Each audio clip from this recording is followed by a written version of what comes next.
Hello and welcome to Law Gurukul. NTA UGC net 2022 के exams की date इसी month में कभी भी डिक्लेयर हो सकती है. So we have very less time. In today's video, we are going to discuss the important maxims of tort law. हम एक क्विक रिवीजन करेंगे tort law के लीगल मैक्सिम्स का. tort law की कंप्लीट सिलेबस आपको हमारे चैनल की playlist में मिल जाएगा. अगर आपने वो वीडियोस नहीं देखी है तो please go and check out that videos. वो सभी वीडियोस आपको एग्जाम में बहुत हेल्प करेंगे. आज की वीडियो में हम टॉर्ट लॉ का क्विक रिवीजन करेंगे जिसमें हम इसके लीगल मैक्सिम्स को डिस्कस करेंगे. अगर आप चैनल पर न्यू हैं तो प्लीज चैनल को सब्सक्राइब करें और ये वीडियो आपको कैसी लगी आप कमेंट बॉक्स में जरूर अपना फीडबैक दें so that I can show a improved version in my next video. So let's start. The first important legal maxim in tort law is damnum sine injuria. Very common and very easy. अब तक तो ये सब आपको mind में set हो गया होगा. तो damnum sine injuria क्या है? सिंपली हम इसे कहते हैं causing damage to a person without infringement of any legal rights. damnum sine injuria और injuria sine damnum में कंफ्यूज बिल्कुल नहीं होना. damnum sine injuria यानी कि damnum damage, sine means without, injuria means injury. यानी डैमेज तो हुआ है but there is no injury. Injury यानी कि there is no infringement of legal right. बहुत से ऐसे एक्ट्स होते हैं जो हार्मफुल इन द नेचर लगते हैं लेकिन वो हार्मफुल नहीं होते हैं in the eye of law. So they are not actionable and does not provide any remedy to the sufferer. उस केसेस में हमें रेमेडी अवेलेबल नहीं होते हैं. डैमनिंग साइन इंजुरिया जो उसमें डैमेज तो हो रहा है लेकिन लीगल राइट का इंफ्रिंजमेंट नहीं है, इसीलिए इसमें किसी टाइप की रेमेडी आपको अवेलेबल नहीं होगी. Also, according to the principle, if a person is enjoying his or her legal right and in doing so, he or she caused damage to another person, in that case, the person will not be considered as a wrongdoer. यानी कि अगर कोई person legal way में अपने किसी right को enjoy कर रहा है जिसकी वजह से किसी दूसरे इंसान को डैमेज कॉज हो रहा है फिर भी उसे हम रॉन्ग डूअर नहीं माने क्योंकि he is not doing anything illegal. यानी कि वो he is doing the legal thing in a legal way, so we will not get the remedy or the damages from that person. जैसे कि हमने वो competitions में वो ना ग्लूकोस्टर ग्रामर स्कूल वाला केस हमने पढ़ा था कि एक ही बिजनेस अगर दो लोग स्टार्ट कर लेते हैं सामने सामने में तो ऐसे में the person is using his own legal right. वो हमारे लीगल राइट को इन्फ्रिंज नहीं कर रहा लेकिन उसके सेम बिजनेस सामने खोल लेने से क्या हमारा डैमेज तो हो रहा है. There is damage but there is no infringement of legal right, so there is no remedy. Injuria sine damnum थी किसका उल्टा, causing injury to a person without any actual physical damage. Injuria यानी injury, sine without, damnum यानी damage. यहाँ पे injury refers to the violation of legal right. यानी infringement अगर किसी पर्सन की लीगल राइट का इन्फ्रिंजमेंट हो रहा है without any actual damage to the wealth, health and individual's comfort. UB just ibi remedium. Simply है, the word just means legal body or authority and remedium means the person that has the right to action in the court. तो पूरे sentence का meaning हुआ that where there is a wrong there is a remedy. UB just ibi remedium. ठीक है, जहां पर भी wrong है वहां पर remedy अवेलेबल है. तो ये टॉर्ट लॉ का इंपॉर्टेंट इसेंशियल पॉइंट है. जैसे हमने पढ़ा है ना टॉर्ट लॉ में 4 चीजें इंपॉर्टेंट होती है तो इसमें से ये 2 चीजें को ये जो मैगजीन है वो इलैबोरेट करता है कि अगर रॉन्ग है तो फिर आपको उसके लिए इन्फ्रिंजमेंट मिलेगा. Any wrong has been committed और the right of a person has been violated. अगर किसी तरह का रॉन्ग कमिट हुआ है या फिर किसी इंडिविजुअल पर्सन का राइट वायलेट हुआ है then court will provide the remedy. यानी कि no wrong should be allowed to go without compensation. अगर आपने रॉन्ग किया है तो आपको कंपेंसेशन देना पड़ेगा. तो सिंपल वन वर्ड में अगर हम इसका मीनिंग समझे यूबी जस्ट इबी रिमेडियम. जहां पर रॉन्ग है वहां पर रेमेडी अवेलेबल है. Clear. Next is ex turpi causa non oritur action. यानी कि no action can arise from an illegal act. यानी आपने कोई इलीगल एक्ट किया है तो आप उसके ही अगेंस्ट में आप एक्शन जो है वो क्लेम नहीं कर सकते हैं. There are some cases where the plaintiff himself involved in the illegal acts. ठीक है, जहां पे पर्सन खुद ही इलीगल एक्ट में इन्वॉल्व होता है, therefore that person will not be able to bring suit against the other person and the plaintiff will not get any remedy. Clear सी बात है, अगर आपने ही सही काम नहीं किया तो आप किसी दूसरे को रॉन्ग एक्ट के लिए कैसे उसको ब्लेम कर सकते हो, है ना। तो very simple, x terpy कॉजा non oritur action, no action can arise from an illegal act. This could be used as a defense which the defendant can use to exempt his liability from an act as the plaintiff is also involved in the illegal act. ये maxim basically उस time पर as a defence use कर सकता है defendant, जैसे उसे compensation नहीं देना है तो वो इस डिफेंस को यूज कर सकता है कि जिस प्लेंटिफ ने ये कंपेंसेशन क्लेम किया है वो खुद ही इलीगल एक्ट में इन्वॉल्व था, सो आई एम नॉट, तो इस मैक्सिम के according I am not liable to pay the damages. ठीक है, ex turpi causa non oritur एक्शन, ये सब जो मैक्सिम्स हैं ये मैच द कॉलम में कई बार पूछे जाते हैं, तो इनका वन सेंटेंस में जो इनका मीनिंग है उसे याद कर लेंगे तो आपको मैच द कॉलम में इजी होगा। Next is now discuss the illustrations. A and B have decided to commit theft in C's house. A और B दोनों ने डिसाइड किया कि वो C के हाउस में चोरी करेंगे, but during this act A gets injured because of B's negligence. इस एक्टिविटी के दौरान B की नेग्लिजेंस की वजह से A को चोट लग गई।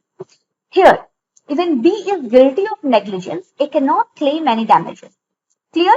B ने नेग्लिजेंस कमिट किया है, ये टॉर्ट के अंदर एक्शनेबल है, इसके लिए बी को कंपेंसेशन देना पड़ सकता था, बट यहां पर A can not claim any damage. उसे इंजरी हुई है लेकिन फिर भी वो डैमेज क्लेम नहीं कर सकता है। क्यों? As A was also involved in an unlawful act of theft, क्योंकि नेग्लिजेंस किसके परसुएंस में हुई? थेफ्ट, चोरी करने जा रहे थे, उस एक्टिविटी के दौरान ये इंजरी हुई है, thus it falls in the category of ex turpi causa non auditor action।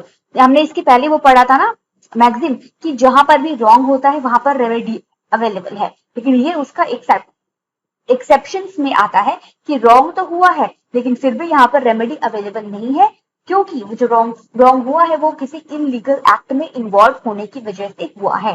ठीक है, ये दोनों मैक्सिम क्लियर हो गया। Next is res ipsa loquitur. Very easy. This is one of the most essential maxim to decide the judgment of any case. This ये maxim कहता है that the things speak for itself. ये maxim सिर्फ tort law में ही नहीं बाकी evidence में और दूसरे case laws में भी बहुत important role play करता है, क्योंकि res ipsa loquitur, the thing itself, things speak for itself. The res ipsa loquitur is used in the cases of negligence. ये basically negligence के केस में यूज होता है, where the pieces of evidence of a case are not properly stated, जहां पर evidence clearly available नहीं होते हैं, but the facts are enough to prove the negligence of defendant party. लेकिन जो सर्कमस्टांसेस होते हैं, जो उस टाइम के केस के फैक्ट्स होते हैं, वो इटसेल्फ सफिशिएंट होते हैं ये प्रूव करने के लिए कि किसका नेग्लिजेंस था और किसकी मिस्टेक की वजह से ये जो डैमेज है वो हुआ है। This is one type of evidence that allows a reasonable fact finder to determine that the other person caused an unusual event to occur which causes injury to the plaintiff and also the defendant is negligent in his part. ये एक evidence का role play करता है। Evidence के लिए हम इस maxim को यूज करते हैं क्योंकि इसमें रीजनेबल फैक्ट्स के बेसिस पर ये डिटरमाइन किया जाता है कि किस पर्सन की नेग्लिजेंस की वजह से यानी किस पर्सन की एक्टिविटीज एक्ट्स की वजह से प्लेंटिफ को इंजरी हुई है और किसकी नेग्लिजेंस की वजह से ये जो एक्सीडेंट है वो ऑकर हुआ है। See this example. A load of bricks on the roof of a building being constructed by high-rise construction company falls and injures Paul, the pedestrian below. एक ब्रिक्स का लोड था बिल्डिंग के roof पर, जहां पर एक अंडर कंस्ट्रक्शन बिल्डिंग थी high-rise construction company की, वो बिल्डिंग बिल्ड हो रही थी और उसके रूफ पर बहुत सारे ब्रिक्स रखे थे। पॉल एक पेडेस्ट्रियन था, वो नीचे से पास कर रहा था और वो इंजर्ड हो गया। And high-rise is liable for pedestrians injury even though no one saw the load fall. अब ये एविडेंसली क्लियर है कि जब जो पॉल है वो उस बिल्डिंग के नीचे से पास कर रहा था और ब्रिक जो है उसके सर पे लगी और उसको इंजरी हुई। यहाँ पर हम ये रिस इप्सा लॉक्विटर का मैक्सिम यूज करेंगे क्योंकि दो किसी ने नहीं देखा कि ब्रिक जो है वो ऊपर से गिरी है, लेकिन उस सिचुएशन पे ये एविडेंट है कि ब्रिक जो है वो उस अंडर कंस्ट्रक्शन बिल्डिंग के रूप से ही गिरी है जिसकी वजह से पॉल इंजर्ड हुआ है। ये सर्कमस्टेंशियल एविडेंस के बेसिस पर हम जो पर्सन लायबल है, जिसकी गलती है, जिसका फॉल्ट है, जिसका नेग्लिजेंस है, उसे हम आइडेंटिफाई कर सकते हैं। So this maxim is very important as a circumstantial evidence. Actio personalis moritur cum persona. The personal right of action dies with a person. जिस पर्सन का लीगल राइट है, अगर वो पर्सन की डेथ, उस पर्सन की डेथ हो जाती है, उसका पर्सनल राइट ऑफ एक्शन जो है वो भी उस पर्सन की डेथ के साथ डाई हो जाता है। In simple terms, the right of a person dies with his or her death. इसमें बहुत सारे एग्जेम्पशंस भी हैं। राइट टू डेथ के बाद भी उस पर्सन के पास राइट होता है कि उसे रेस्पेक्टफुली जो है उसका अंतिम संस्कार किया जाए, वो किसी भी रिलीजन का हो। ये हमारे इंडियन लॉ में है, तो ये एक्सेप्शन है। पर जनरल टर्म में the right of a person dies with his or her death. ये पर्सनल राइट की बात हो रही है यहाँ पर। The cases can not be pass to the other person. एक किसी पर्सन को मर्डर के लिए चार्ज किया गया, लेकिन चार्ज कंप्लीट होने से पहले उस पर्सन की डेथ हो गई, तो क्या हम उस चार्ज के लिए उसके पेरेंट को एक्यूज कर सकते हैं? नहीं कर सकते। यहाँ पे उसका पर्सनल राइट ऑफ एक्शन जो है वो डाई हो जाता है। The credibility of the case came to an end with the death of the person. चीजें क्लियर हुई? कोई कंफ्यूजन नहीं है? The personal right of action dies with the person. ठीक है। In 1496, the first case came to the light where a woman died before paying the charges due on her for defaming someone, and since then this maxim applied. यहाँ पर जब ये case arise हुआ था very earlier in 1496, उसके बाद इसमें काफी सारे चेंजेस भी आए हैं, बट ये अराइज हुआ था इन 1496, जहां पर एक वुमेन को चार्ज पे करने थे फॉर डिफामेशन, लेकिन उस वुमेन के डेथ के बाद अब वो डिफामेशन चार्जेस कोई और क्यों पे करेगा? क्योंकि किसी और ने तो उसे डिफेम किया नहीं है ना। हम उसकी लायबिलिटी उसके लीगल हायर्स पर नहीं दे सकते हैं। क्लियर? क्योंकि डिफामेशन वो जो एक ऑफेंस कमिट हुआ है वो उस वुमेन ने कमिट किया था जिस वुमेन की डेथ हो गई। तो उस टाइम पर ये मैक्सिम अप्लाई किया था कि actio personalis moritur cum persona. The personal right of action dies with the person. Actus Dei nemini facet injuriam. An act of God causes legal injury to no one. यानी यहाँ पे act of God की वजह से, God के act की वजह से किसी भी टाइप की लीगल इंजुरी को क्लेम नहीं किया जा सकता है। No one is responsible when something wrong is done by nature. ठीक है, नेचर की वजह से अगर कोई रॉन्ग कमिट होता है या फिर किसी को कोई इंजरी होती है तो उसके लिए कोई भी रेस्पॉन्सिबल नहीं है। जैसे कि हमने ओ माई गॉड वाला पिक्चर देखा है, उसमें उस अर्थक्वेक की वजह से उसकी शॉप का जो होता है उसने गॉड पर केस कर दिया। बट ये मैक्सिम ये क्लियर करता है कि एक्ट ऑफ गॉड की वजह से अगर कोई इंजरी हुई है then no one is responsible. आप ऐसे ओ माई गॉड वाली मूवी की तरह गॉड पर केस नहीं कर सकते हो फॉर फ्लड, ड्रॉट और अर्थक्वेक। ठीक है, this maxim will totally bar you from that. Actus dei nemini facit injuria. This denotes any damages caused by the unpredictable natural force will not be covered by the law, क्योंकि God जो है वो law से ऊपर है, law से परे है। सो हम उन अनप्रिडिक्टेबल नेचुरल फोर्सेस के लिए जो पर्सन रेस्पॉन्सिबल है, यानी कि जो नेचर रेस्पॉन्सिबल है, जो गॉड रेस्पॉन्सिबल है, उसे हम लॉ के अंदर कवर नहीं कर सकते हैं। It means the law can not hold anyone responsible for the act of God. Act of God को लीगल टर्म में फोर्स मेजर भी कहा जाता है। ठीक है, ये टर्म भी याद रखना है, फोर्स मेजर। इससे रिलेटेड ये मैगजीन भी याद रखना है, क्योंकि इसको ट्विस्ट करके पूछा जा सकता है कि फोर्स मेजर से रिलेटेड कौन सा लीगल मैगजीन है। ठीक है, likewise no one can complain against any act of God because such an act is inevitable. ये सब जो नेचर की जो भी एक्टिविटीज हैं वो अनप्रेडिक्टेबल होते हैं, नेचर फोर्स होते हैं, वो इनएविटेबल होते हैं और वो out of the human control होते हैं। इसलिए उन एक्टिविटीज के लिए हम किसी को कंप्लेन नहीं कर सकते हैं। Even any legal action or demanding compensation against the act of God will not be entertained by the court. Court ऐसे केसेस को एंटरटेन ही नहीं करेगा, तो फिर कंपेंसेशन की तो बात ही दूर की है।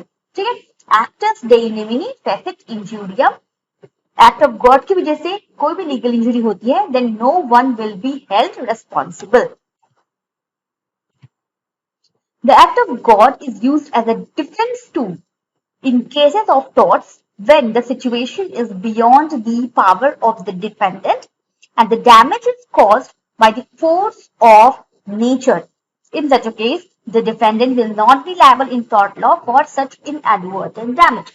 ये मैक्सिम जो है वो basically as a defence tool use किया जाता है डिफेंडेंट के थ्रू, जब उसके पास ऐसी सिचुएशन होती है जहां पर डिफेंडेंट के पास ये पावर है कि उसने कोई रॉन्ग कमिट नहीं किया है और वो जो डैमेज है वो फोर्स मेजर की वजह से हुआ है, नेचर के फोर्स की वजह से हुआ है, तो ऐसे केसेस में defendant will not be held liable for the damages. Two essential elements are required in the application of such a defense. ऐसा डिफेंस में दो चीजें जरूरी होती है। Firstly there must be the working of natural force, यानी कि obviously बात है जब हम नेचर पे ब्लेम डाल रहे हैं तो वो टोटली नेचुरल फोर्स के थ्रू होना चाहिए। Secondly the occurrence must be extraordinary and beyond reasoning, and finally it should be beyond the power of human being. जब हम एक्ट ऑफ गॉड की बात कर रहे हैं तो ऑब्वियसली ये दोनों चीजें जरूरी है कि वो नेचुरल फोर्स के थ्रू होना चाहिए और ह्यूमन बीइंग के कंट्रोल के बियॉन्ड होना चाहिए, तभी हम इस डिफेंस को यूज कर सकते हैं। See this illustration. Two parties entered into a contract for the supply of cotton in another country through the ship. दो पार्टीज ने कॉन्ट्रैक्ट किया कि वो कॉटन की सप्लाई करेंगे एक कंट्री से दूसरे कंट्री में शिप के through. However, the seller to the contract could not deliver the goods due to tsunami in that region. उस रीजन में सुनामी आ गई जिसकी वजह से गुड्स जो है वो डिलीवर नहीं हो पाया। The reason for the failure on the part of the seller to deliver the goods to the buyer was not because of negligence on part of the seller, but because of the tsunami, which is considered as a natural disaster and an act of God. Seller दूसरी country में सामान deliver नहीं कर पाया, goods deliver नहीं कर पाया। Reason क्या है? नेग्लिजेंस नहीं है, क्योंकि यहाँ पे सुनामी की वजह से उसने गुड्स डिलीवर नहीं किया। It was a natural disaster, यानी कि एक्ट ऑफ गॉड था, and thus this tsunami was not controllable, it was beyond the power of human nature. तो यहाँ पर ये डिफेंस को यूज करके वो नॉन डिलीवरी ऑफ गुड्स के लिए लायबल नहीं होगा, उसे कंपेंसेशन नहीं देना पड़ेगा। So I hope this revision video will definitely going to help you. So if you like the video, please subscribe the channel and hit the bell icon. Thank you.